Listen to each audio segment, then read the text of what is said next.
일본의 어느 도시, 유키히토라는 한 남자와 그의 아내, 그리고 어린 딸 유미, 세 사람이 행복한 가정을 이루고 살고 있습니다. 어느 날 아내가 뭔가를 사야 한다면서 잠깐 외출을 하고 유키히토는 딸아이 유미와 함께 집에 남았는데요. 갑자기 자기도 필요한 물건이 있다는 게 생각이 난 거예요. 나간 김에 나도 뭐 좀 사다 줘 하고 아내한테 전화를 하려고 보니까 아내는 휴대폰을 집에 두고 지갑만 갖고 나갔습니다. 유키히토는 베란다에서 놀고 있던 어린 유미를 잠시 혼자 두고 얼른 집 밖으로 나가서 계단을 뛰어 내려가는데요. 아파트 뒷문 쪽으로 나가고 있는 아내가 보였어요. 유키히토가 아내를 부르려고 이렇게 두 손을 입 옆에다가 갖다 대는 순간 아파트 건물 위쪽에서 뭔가가 아래로 뚝 떨어집니다. 그 떨어진 물체는 길을 지나가던 경차 앞유리에 와장창 하고 떨어져요. 깜짝 놀란 경차 운전자는 갑자기 가속 페달을 붕 밟아버리고 그렇게 튀어나간 차는 유키히토의 아내를 향해 무서운 속도로 달려듭니다. 끼익 쾅! 유키히토의 눈앞에서 아내의 몸이 붕 떴다가 다시 바닥으로 내동댕이 쳐지듯 떨어지고 그렇게 아내는 하루아침에 사망해버려요. 아파트에서 떨어진 건 뭐였을까요? 그건 유키히토의 집에서 떨어진 거였는데요. 설마 딸아이 유미일까 싶으시죠? 다행히도 그건 아닙니다. 엉겅퀴가 심어져 있던 화분이었어요. 엄마 아빠가 집을 비운 사이에 베란다에서 혼자 놀던 어린 딸아이 유미가 밖으로 떨어뜨린 거였죠. 직접적인 건 아니지만 어찌 보면 딸아이가 엄마가 죽게 된 원인을 제공한 셈이 돼버린 거였습니다. 그로부터 15년의 시간이 흘렀어요. 이제 유미는 어엿한 대학생이 되었고 사진학과에 입학을 했습니다. 유키히토는 아내가 죽은 후 어린 딸 유미를 데리고 자신의 아버지 미나토의 집으로 들어와 함께 살고 있어요. 유키히토의 아버지 미나토는 일식집을 운영하고 있었는데 1층은 가게, 2층은 가정집이었습니다. 이렇게 할아버지인 미나토, 아빠인 유키히토, 그리고 손녀인 유미 이렇게 세 사람이 함께 살다가 얼마 안 있어서 미나토가 세상을 떠나요. 이제는 미나토의 아들 유키히토가 일식집을 물려받아 주방장이 됐습니다. 그리고 딸 유미가 아르바이트 삼아서 홀서빙을 도와주고 있어요. 유미를 여태껏 키워오면서 유키히토는 15년 전에 일어났던 그 사고의 진상을 아무에게도 말하지 않고 가슴에 묻은 채 살아왔습니다. 그러던 어느 날 유키히토의 가게로 전화가 한 통 걸려오는데요. 돈을 좀 마련해줬으면 해서 말이야. 전화를 받자마자 다짜고짜 돈을 요구하는 상대방. 보이스피싱인가 싶어서 전화기를 내려놓으려고 하는데 상대는 다급하게 당신의 비밀을 알아 라고 이야기합니다. 문득 불길한 예감이 스치며 가슴이 싸늘해지는 유키히토. 전화 속 상대방이 계속 말해요. 사고를 친 건 사실 당신 딸이었지? 당신은 그걸 알면서도 지금까지 쭉 감춰왔고 난 엉겅퀴에 대해서도 다 알아. 공포가 온몸을 옥죄어오고 온갖 의심이 일제히 솟아오르기 시작합니다. 누구지? 누가 발설한 거지? 그 당시 사건을 수사했던 경찰일까? 그 경찰을 운전하던 운전자일까? 우리가 엉겅퀴 화분을 갖고 있던 걸 알고 있던 주민인가? 협박범은 돈을 마련하지 않으면 당신 딸에게 모든 걸 다 말해버리겠다라는 말을 남기고 전화를 끊어버려요. 이날부터 유키히토는 매일 불안에 떨며 잠을 잘 자지 못합니다. 전화 너머 들었던 그 협박범의 목소리가 개미처럼 머릿속을 기어다니는 것 같아요. 내 소중한 딸 유미가 절대 자기 때문에 엄마가 죽었다는 그런 죄책감에 시달리며 평생을 살게 할 순 없어. 유키히토는 식당 일을 평소보다 더 열심히 하며 이를 악물고 버팁니다. 그렇게 협박 전화를 받은 지 나흘 정도 시간이 흐르고 여느 때처럼 식당 일을 하고 있었는데 웬 낯선 남자가 찾아와 유키히토에게 말을 겁니다. 바빠 보이네. 하긴 돈을 잘 벌어놔야지. 유키히토는 그 자리에서 굳어버려요. 유미도 지금 식당에서 같이 일을 하고 있기 때문에 너무 놀란 티를 내지 않으려고 애를 쓰며 유키히토는 그놈에게 조용히 묻습니다. 당신이 전화했었습니까? 경찰에 신고하겠습니다. 유키히토의 말이 끝나자마자 그가 시니컬하게 대답해요. 그러든가 그럼 나도 본인한테 전부 까발리면 그만이지 뭐. 유키히토는 갑자기 얼굴에서 피가 단숨에 빠져나가며 차가워지는 느낌이 듭니다. 주변 풍경이 하얗게 지워지는 듯 하다가 그렇게 그만 정신을 잃고 그 자리에 쓰러져 버려요. 그렇게 식당에서 쓰러진 유키히토는 병원으로 급히 옮겨지고 다음 날 아침에야 정신을 차리고 깨어납니다. 의사는 과로 때문이라고 진단을 하는데요. 유키히토가 쓰러졌다는 소식을 듣고 그의 누나인 아사미도 헐레벌떡 병원으로 찾아와요. 유미에게는 고모가 되겠죠. 유키히토는 소중한 가족들을 지켜야 한다는 일념으로 그 협박범에게서 잠시 도망쳐 있어야겠다라는 결단을 내립니다. 우리 어디 멀리 좀 가볼까? 여러모로 좀 지쳤어. 잠깐이라도 떠나자. 유키히토가 말하자 딸 유미와 누나 아사미 둘 다 찬성했어요. 아빠, 그럼 나 가보고 싶은 데가 있어. 사진을 전공하는 유미는 기말 과제용 사진을 찍고 싶은 곳이 있다고 말합니다. 그리고 그곳은 바로 아빠 유키히토와 고모 아사미의 고향 하타가미라는 마을이었어요. 사실 유미는 사진을 찍고 싶은 것도 맞긴 한데 아빠와 고모가 돌아가신 할아버지와 함께 살던 어린 시절에 대해서는 입도 뻥끗하지 않았기 때문에 늘 궁금했었거든요. 대체 아빠와 고모는 어떤 곳에서 어떻게 자랐을까? 유키히토와 아사미 남매는 그들의 아버지와 함께 30년 전 그곳에서 도망치듯 떠나왔습니다. 끔찍한 사건이 있었거든요. 대체 이들에게는 무슨 일이 있었을까요? 그리고 계속 이 남매의 아버지만 얘기를 하고 있는데 그렇다면 어머니는 어디에 있는 걸까요? 참고로 그 어머니의 이름은 하나입니다. 자, 본격적인 이야기로 들어가기 전에 이 집안 인물들의 이름을 다시 한번 좀 정리해보자면 주인공은 유키히토라는 남자이고 그의 아버지는 미나토, 어머니는 하나, 그의 누나는 아사미, 그리고 그의 딸은 유미입니다. 더보기란이랑 고정 댓글에도 제가 정리를 해두고 이야기하면서도 계속 언급해드릴게요. 걱정 말고 재미있게 따라오세요. 하타가미 마을은 벼락이 많이 치는 것과 버섯이 많이 나는 걸로 유명한 곳이었습니다. 당시 유키히토와 아사미 남매의 부모님은 동네에서 술집을 운영하고 있었죠. 아버지 미나토는 주방에서, 어머니 하나는 홀에서 일을 했습니다. 유키히토의 엄마 하나는 굉장히 외모가 아름답기로 동네에서 유명했어요. 그래서인지 몰라도 가게에는 특히 남자 손님들이 참 많이 왔습니다. 그 중에는 이 동네 갑부 4인방도 있었는데요. 모두 남성이었고 동네에서 주요 산업을 하나씩 꿰차고 운영하는 인물들이었습니다. 이들은 마을 발전 기금도 많이 내고 그만큼 좀 거들먹거리고 다니기도 했죠. 그들이 유키히토의 부모님이 운영하는 술집에 올 때면 늘 유키히토의 엄마인 하나에게 막 이렇게 술을 권하면서 아름답다니 어쩌다니 하는 말을 끈적하게 해대곤 했습니다. 유키히토가 살던 그 마을에서는 매년 11월 말에 신울림제라는 축제가 열립니다. 일본에서 어떤 위인이나 조상신을 모시는 곳을 신사라고 하잖아요. 이 마을 신사에서 버섯국을 만들어 사람들이 다 함께 나누어 먹으면서 한 해 수확에 감사하고 이듬해 풍작을 기원하는 그런 축제였어요. 그 신사를 총괄하는 사람을 신관이라고 하는데 이 마을의 신관은 요코라는 이름의 여성이었습니다. 이 요코의 총지휘 아래 몇몇 여성들은 신울림제를 앞두고 신사에 가서 대량의 버섯국을 만들어야 했는데요. 올해에는 유키히토의 어머니인 하나가 가게 됐어요.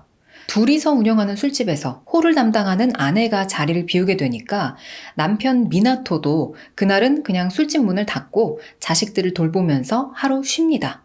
집에 남은 세 가족들은 하나가 어서 돌아오기만을 하루 종일 기다리는데 하지만 미나토의 아내이자 유키히토와 아사미 남매의 엄마인 하나는 그날 밤 결국 집에 돌아오지 못했어요. 그녀는 신사 근처 길도 없는 산 비탈 아래 서늘한 강가에서 신발도 신지 않은 채 쓰러져 있는 상태로 발견됐습니다. 다행히 아내를 찾으러 나갔던 남편 미나토가 하나를 발견해서 들쳐업고는 미친 듯이 달려서 병원으로 일단 데려갔어요. 하나의 신발은 신사 근처에서 발견이 됐는데 그녀가 쓰러진 채 발견된 지점은 그 신사로부터도 꽤 거리가 있었습니다. 대체 무슨 일이 있었길래 그 밤에 산속을 맨발로 계속 다녔을까? 유키히토와 아사미 남매도 병원으로 엄마를 보기 위해서 갔어요. 핏기 없는 엄마의 얼굴. 하나는 병원에서 치료를 받은 보람도 없이 그날 밤 숨을 거뒀어요. 예고도 없이 미나토는 아내를, 유키히토와 아사미는 엄마를 잃었어요. 이 시점부터 아버지 미나토는 급격하게 말수가 적고 우울한 사람이 됐습니다. 아사미는 엄마의 빈자리를 채우기 위해서 살아생전 엄마 하나가 공부하던 식물과 생약제에 대한 지식을 계속 쌓아가며 살뜰히 가족들을 돌봅니다. 그렇게 1년이 흘러 다음 해가 되고 또다시 신울림제가 열리는 날, 아버지 미나토는 아이들을 데리고 신울림제에 가요. 세 사람은 버섯국을 받는 줄을 서서 국을 받아들고 돌아서는데 그 순간 공기가 폭발하는 듯한 굉음과 함께 눈앞에서 번쩍번쩍거리면서 뭔가가 터지는 것 같았습니다. 사람들은 허둥대고 웅성거리고 막 기겁을 하고 난리가 났어요. 벼락이 친 거였습니다. 이 마을은 벼락이 자주 친다고 했었죠. 하지만 사람이 직접적으로 맞은 적은 없었는데 이번엔 아사미에게 벼락이 떨어졌습니다. 누나의 손을 잡고 있던 유키히토에게도 그 충격이 고스란히 전해졌어요. 두 사람은 그렇게 쓰러진 채 병원으로 실려갑니다. 아버지 미나토는 너무 속상했겠죠. 작년 신울림제 때는 아내가 죽었고 올해 신울림제 때는 또 아이들이 벼락을 맞고 다행히 유키히토는 금방 깨어나긴 했는데 부분적으로 기억 상실 증상을 보였어요. 유키히토의 누나 아사미는 깨어나지도 못하고 있었습니다. 그렇게 남매가 병원으로 실려오고 얼마 후 늦은 밤 병원으로 응급 환자 4명이 이송되어 오는데요. 갑부 4인방이었어요. 그리고 그 다음 날 이 4인방 중에 2명이 사망합니다. 경찰 수사 결과 갑부 4인방이 죽거나 쓰러진 건 흰알 광대버섯을 먹은 게 원인이었다고 밝혀져요. 이 흰알 광대버섯은 산속에 자생하는 무서운 독버섯입니다. 버섯국을 나누어 먹은 온 마을 사람 다 괜찮았는데 딱 이 4사람만 쓰러졌다?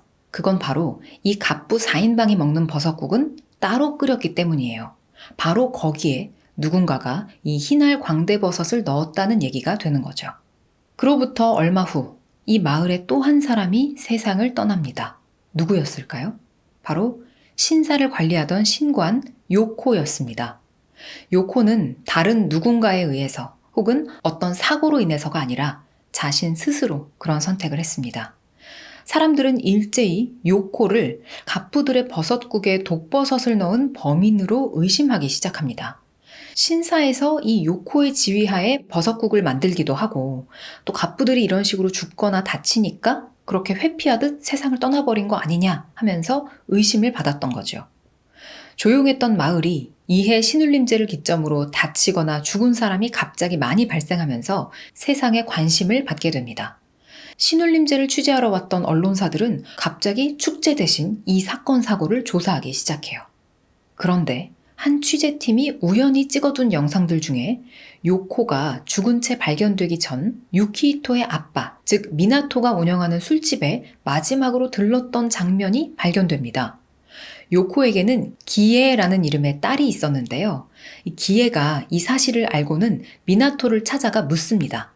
아저씨, 저희 엄마가 돌아가시기 직전에 아저씨네 술집에 왜 오셨었나요? 미나토는 안으로 들어가 편지 봉투 하나를 갖고 나와서 기에에게 보여주는데요. 그날 너희 어머니 요코가 나에게 이 편지를 주러 왔었단다. 기에는 그 편지를 받아들고 펼쳐서 읽어 내려가기 시작합니다. 그리고 편지에는 놀라운 내용이 쓰여 있었어요. 신울림제가 열리는 이른 아침, 벼락 속에서 당신이 작업장에 숨어들어 갑부 4인방이 먹을 버섯국에 하얀 물체를 넣는 광경을 보았다. 설마 독버섯인가? 잠깐 생각했지만 난 그걸 보고도 모른 척했다. 그 죄책감을 짊어지고 살아갈 수가 없어 나는 먼저 떠난다. 이 편지는 버려도 상관없고 이 사건을 일으킨 본인에게 모든 것을 맡기겠다. 그러니까 이건 요코의 유서인 셈인 거죠. 신관인 요코는 스스로 삶을 마감하기 전 미나토에게 와서 이 편지를 주고 신사로 돌아가 스스로 세상을 떠난 거였습니다. 이 편지 내용이 세상에 알려지면서 미나토는 경찰 조사를 받게 돼요. 미나토 씨, 신울림제 당일 이른 아침 어디서 뭘 하셨죠? 경찰이 묻자 그는 집에서 한 번도 나가지 않았고 아이들이랑 있었다라고 대답을 하는데요. 함께 있었던 아들 유키히토는 벼락을 맞아 일부 기억 상실을 겪고 있었기 때문에 증언의 효력이 인정되지 않았습니다. 딸 아사미는 심지어 의식불명 상태에서 깨어나지도 못하고 있죠. 이때부터 경찰도 취재진도 아사미의 병실 앞으로 모여들어서 그녀가 깨어날 때까지 죽치고 기다리기 시작합니다. 의식을 되찾는 순간 바로 물어보려는 거죠. 형사들은 특히 아버지 미나토가 아사미의 병실에 편하게 자주 드나들지 못하게 감시를 했어요. 딸아이한테 뭔가를 지시할 수도 있으니까요. 아사미의 병실에 가장 자주 드나들었던 건 신관 요코의 딸 기에였습니다. 기에는 아사미와 동갑내기 친한 친구였는데요. 사실 어찌 보면 직접적인 건 아니지만 그래도 자기 엄마 요코가 친구 아사미의 아빠 미나토가 저지른 잘못 때문에 세상을 떠난 거라고 의심이 되는 상황인데도 기에는 아사미를 보러 병문안을 와주곤 했어요. 그렇게 시간이 흐르고 드디어 아사미가 기적적으로 깨어납니다. 아사미가 눈을 뜨자마자 다른 누가 들어가 보기도 전에 형사들이 가장 먼저 병실로 쳐들어가서 바로 질문을 해요. 신울림제 하던 날 아침, 너희 아빠 미나토는 어디에 있었니? 아사미는 뭐라고 대답했을까요? 아빠는 집에 쭉 계셨어요. 라고 답합니다. 그러면 사실 미나토는 범인이 될 수가 없는 거죠. 요코의 편지 내용이 조금 마음에 걸리긴 하지만 조작된 편지일 수도 있는 거고 또 요코가 범인을 헷갈렸을 수도 있는 거니까요. 독버섯 사건에 대한 수사는 이대로 흐지부지 돼버립니다. 하지만 마을 사람들은 여전히 미나토를 범인이라고 생각했어요.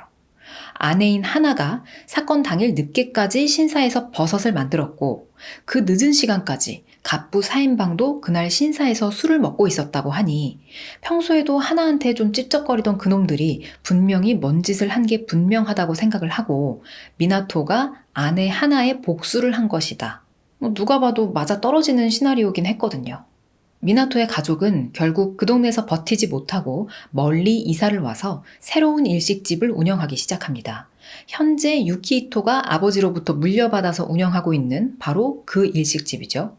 아버지 미나토와 맏딸 아사미 그리고 막내 아들 유키히토. 이 세 사람은 아픔을 딛고 다시 시작할 수 있었을까요? 그럴 수 있을 것 같았습니다. 딱 한 가지 문제만 빼면요. 경찰에 아버지한테 유리한 증언을 해줬던 아사미는 그 이후로 아버지랑 일절 말을 나누지 않았어요. 그리고 고등학교를 졸업해 취직을 하자마자 독립해서 집을 나가버립니다. 아사미는 왜 이렇게 행동하는 걸까요? 유키히토는 그때는 그 이유를 몰랐지만 나중에 누나 아사미가 아버지 몰래 유키히토에게 말해주길 자기가 경찰한테 거짓말을 했다는 거예요. 사실 자기는 그 증언을 하기 며칠 전에 이미 깨어나 있었다고. 근데 벼락을 세게 맞아서 아무것도 기억이 안 나더래요. 다행히 친구인 기에가 계속 드나들면서 그때 벌어지고 있었던 상황들에 대해서 다 얘기를 해줬고 그렇게 혼자 며칠 동안 막 고민을 하다가 아사미는 결국 사실은 아무것도 모르고 아무것도 기억이 안 나는데 다 알고 있고 다 기억이 나는 척 아버지를 위해 증언을 했던 거죠. 하지만 계속 마음속으로는 아버지 미나토가 범인이라고 의심이 되긴 됐던 거예요. 자, 다시 현재 시점. 유키히토는 그렇게 자라서 자기 가정을 꾸렸는데 딸 유미가 베란다에서 엉겅퀴 화분을 떨어뜨리는 바람에 아내를 잃었고 이 사실을 모르고 있는 딸한테 진실을 말하겠다라고 하는 협박을 받고 있는 상황이죠. 그래서 딸 유미하고 누나 아사미하고 함께 오랜만에 고향으로 향하고 있는 길입니다.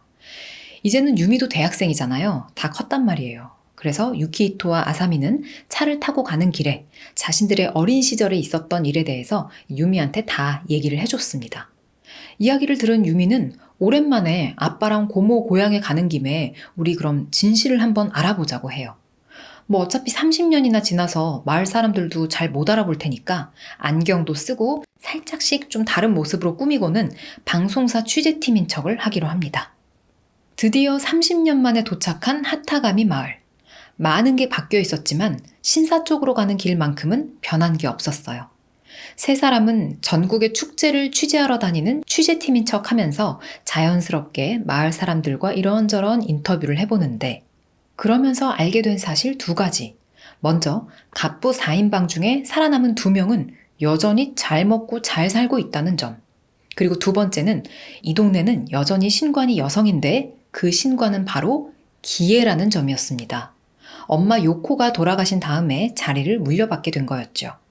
신사에 도착하자 기에가 쓱 나와서 인사를 하는데 유키히토와 아사미는 긴장을 하지만 그녀는 30년 만에 보는 그들을 못 알아보는 것 같습니다.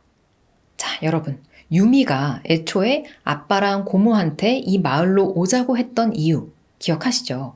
옛날 얘기와 진실이 궁금해서도 있지만 사진 과제를 찍으러 온 것도 있었잖아요.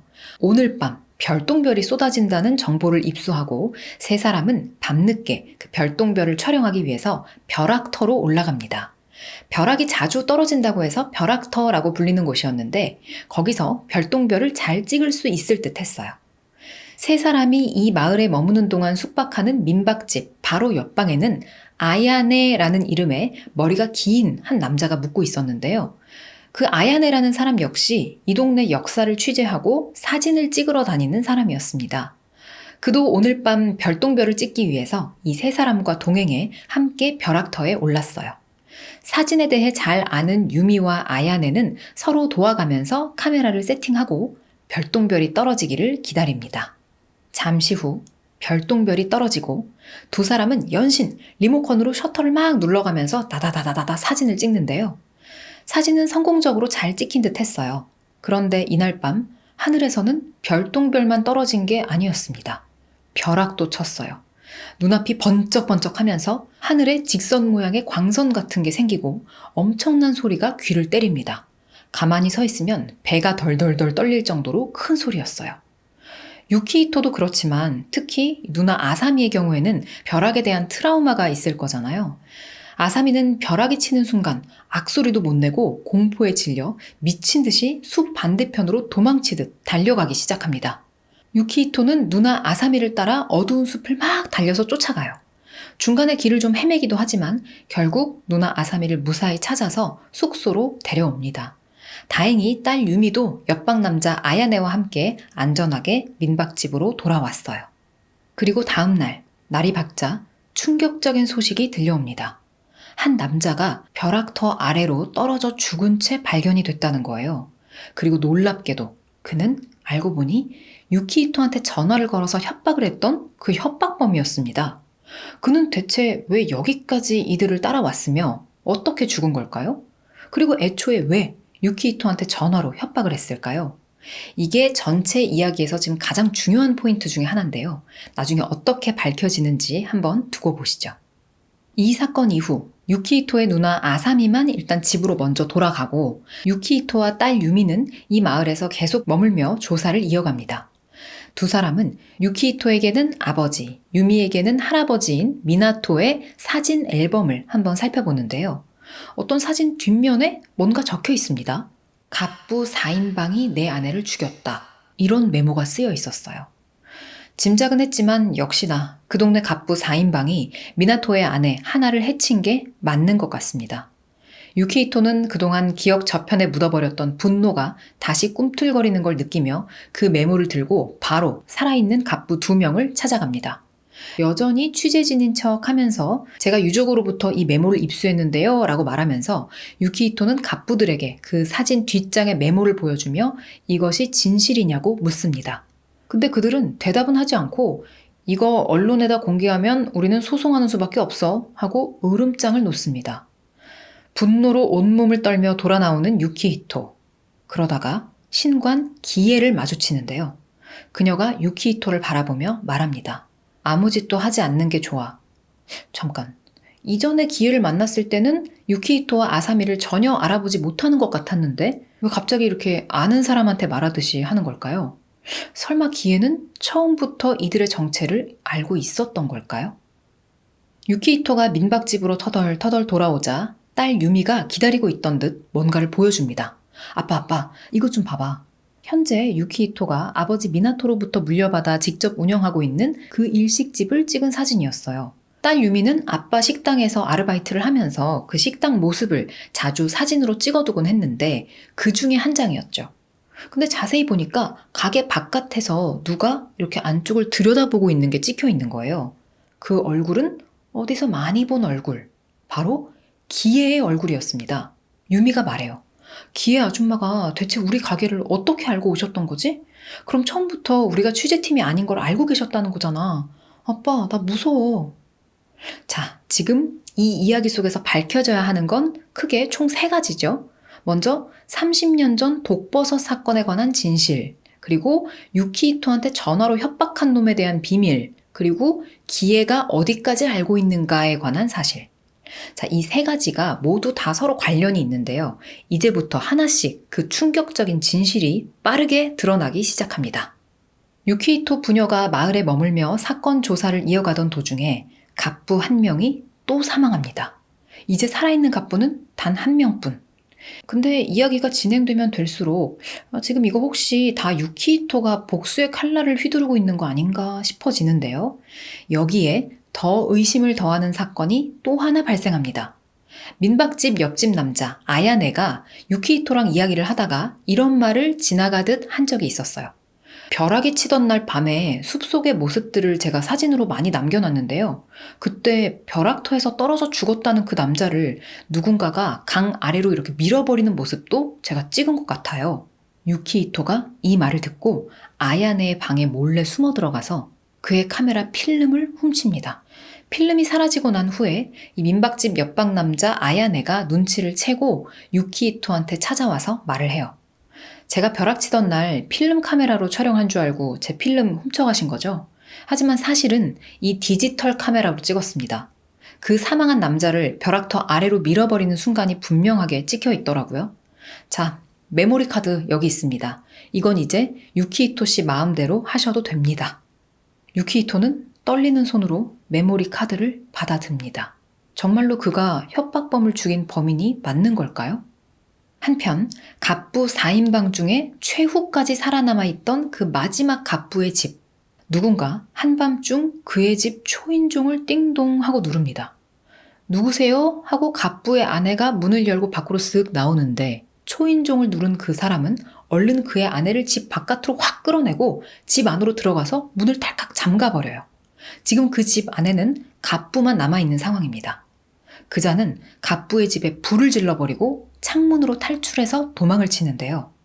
여기서 드디어 최근에 이 동네에서 발생하는 살인사건의 범인이 밝혀집니다.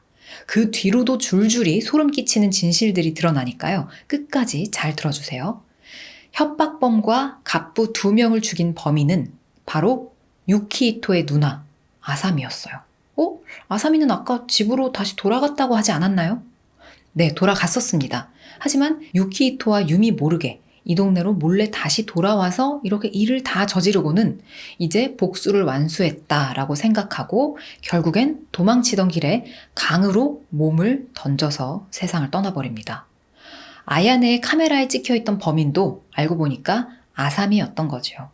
그럼 또 뭐야? 아사미는 아무것도 기억이 안 난다고 했었잖아요. 그럼 여태껏 기억이 안 나는 척 연기를 했단 말인 걸까요? 유키히토와 유키히토의 딸 유미, 그리고 옆방 남자이자 유키히토의 비밀을 지켜준 아야네, 이 세 사람은 신관인 기계의 집에 모여서 30년 전부터 현재까지의 모든 진실을 드디어 듣게 됩니다. 30년 전 신울림제를 앞두고 버섯국을 만들던 하나는 갑부 4인방에 의해서 몹쓸 짓을 당했어요. 그녀는 신발도 신지 못한 채 겨우 신사의 창문으로 도망쳐 나와서 숲속으로 내달리다가 쓰러졌죠. 그리고 그녀는 남편 미나토에 의해 발견돼 그의 등에 업혀서 병원으로 가는 동안에 거의 막 반실신 상태에서 남편한테 모든 진실을 말해줬습니다. 미나토는 그 얘기를 듣고 갑부들에게 복수할 계획을 세운 거죠. 그렇게 다음 해 신울림제까지 미나토는 독버섯을 갖다 놓고 복수할 날만을 기다립니다. 그리고 사진 뒤에다가 진실을 메모해뒀죠. 여기까지는 이제 우리가 예상한 흐름이 맞는데요. 하지만 그는 결국 마지막 순간에 마음을 바꿉니다. 자기가 복수를 하면 아직 어린 유키히토와 아사미 남매는 어떻게 되겠어요? 엄마도 없는데 아빠까지 잡혀가고 또 범죄자의 자식으로 평생을 살아가게 되겠죠. 그래서 미나토는 독버섯을 넣지 않기로 합니다. 그런데 그의 딸 아사미가 아버지 미나토가 사진 뒤에다가 남겨둔 메모를 보고 모든 진실을 알게 된 거예요. 어머니 하나로부터 생약제에 대한 지식을 이어받은 아사미는 아버지가 숨겨뒀던 독버섯을 바로 알아보고 그걸 갖고 몰래 신사에 숨어듭니다. 그리고는 갑부들이 먹을 버섯국에 그 독버섯을 넣어버리죠. 그러니까 결국 독버섯을 넣은 범인도 아사미였어요. 그렇다면 당시 신관이었던 요코가 아사미의 아버지 미나토한테 갖다 준 그 편지는 뭘까? 그 편지는 사실 요코가 미나토가 아니고 아사미한테 쓴 편지였어요. 이걸 아사미한테 전해주십시오 라고 하면서 아버지 미나토한테 준 거죠. 하지만 요코는 아버지 미나토가 아사미한테 편지를 전해주기 전에 먼저 열어서 읽어볼 거란 것까지 다 예상을 한 거였습니다. 그래서 미나토한테 그 편지를 보고 당신 딸의 범죄를 밝힐 건지 숨길 건지 알아서 하라 라고 결정권을 준 것이죠. 미나토는 딸의 범행을 자기가 뒤집어 쓰기로 결정하고 편지를 조작합니다. 당신이 이른 아침 눈 속에서 버섯국에 독버섯을 넣는 걸 봤다. 이 문장에서 저는 한자나 일본어를 잘 모릅니다만 획 2개를 이렇게 글자에 추가해가지고 눈이라는 글자를 벼락이라는 글자로 바꿔버려요. 그 30년 전에 눈은 신울림제 전날에 왔었고 벼락은 신울림제 당일에 쳤었거든요. 그래서 이 편지를 보고 수사의 방향이 신울림제 당일 아침에 누가 신사에 갔었냐 여기에 집중돼 버렸었는데 사실 아사미는 눈이 오던 신울림제 전날에 신사에 갔었던 거죠. 조금 복잡하게 느껴질 수 있는데 어쨌든 아버지 미나토가 편지를 조작함으로써 감춰줬다. 이렇게 생각하시면 됩니다. 아사미는 그때 그렇게 갑부들이 먹을 버섯국에 독버섯인 흰알 광대버섯을 넣어두고 혹시나 축제날 아무것도 모르고 버섯국을 먹을 수도 있는 아버지를 위해서 해독 식물도 미리 준비합니다. 이 갑부들이 먹는 버섯국은 따로 끓이긴 했는데 그게 마을 사람들이 나눠 먹는 버섯국에 섞여 들어가는 경우도 간혹 있었거든요. 마을 사람들이 나눠 먹을 버섯국은 갑부들의 것이랑 달리 소량이라서 쓰러지거나 죽을 정도의 문제는 일어나지 않겠지만 그래도 만에 하나 혹시 모르니까 준비를 한 거예요. 근데 그렇다고 마을 사람들 걸 다 준비할 만큼 약초가 충분하진 않아서 아버지 것만 따로 챙겼는데 흰알 광대버섯에 대한 해독작용을 하는 식물이 바로 엉겅퀴였던 겁니다. 자, 맨 처음에 어린 유미가 베란다에서 탁 밀어서 떨어뜨렸던 화분이 엉겅퀴 화분이었죠. 이것 때문에 이 모든 일이 지금 다 생겼다고 볼 수도 있는데 자, 진실이 계속 타고타고 밝혀집니다. 일단 아사미는 자기가 독버섯을 넣어놓고 그날 신울림제 때 벼락을 맞아서 그 기억을 다 잃었어요. 그리고 병원에 누워서 막 사경을 헤맬 때 친구인 기에가 매일같이 찾아와서 아사미가 살짝 정신을 차렸을 때 지금 상황이 어떻게 되어가고 있는지를 다 말해주죠. 당시 남동생 유키히토도 벼락을 맞아 기억 상실이 왔다고 해서 그 증언의 효력을 인정받지 못했었기 때문에 아사미는 아버지를 구하려면 모든 걸 다 똑똑히 기억하는 척을 해야 됐어요. 사실 남동생 유키히토보다 기억 상실의 정도가 더 심했는데도 말이죠. 아사미는 친구 기에의 도움을 받아 그동안의 일들을 쭉 듣고 다 기억이 나는 척 외워서 아버지를 위한 증언을 합니다. 그런데 정작 진짜 아버지가 범인인 건지 누가 범인인 건지는 기억을 못해요. 사실은 자기 자신이 범인인데.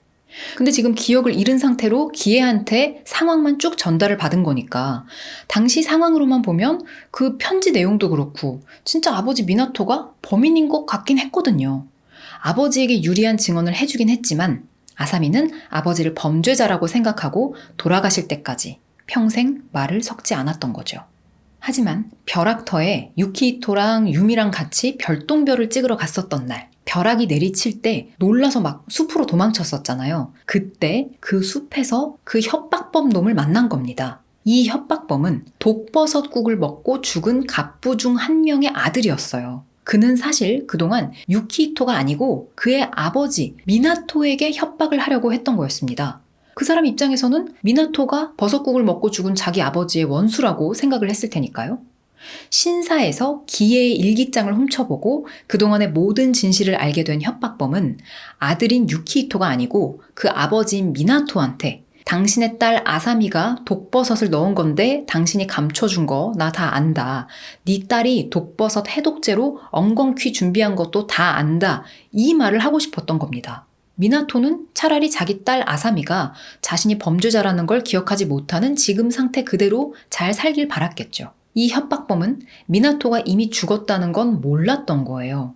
그래서 미나토가 운영하는 가게로 전화를 걸어서 협박을 하다 보니까 그의 아들인 유키히토가 그 전화를 받은 거고 아빠랑 아들이랑 목소리가 비슷하니까 이 협박범은 전화를 받은 사람이 미나토인 줄 알고 계속 협박을 했던 거였습니다. 약간 허무하죠. 유키히토는 또 공교롭게도 자기 딸이 엉겅퀴 화분을 떨어뜨리는 바람에 아내가 차에 치여 죽은 그 사건을 말하는 건 줄 알고 이렇게 괴로워했던 거였고요.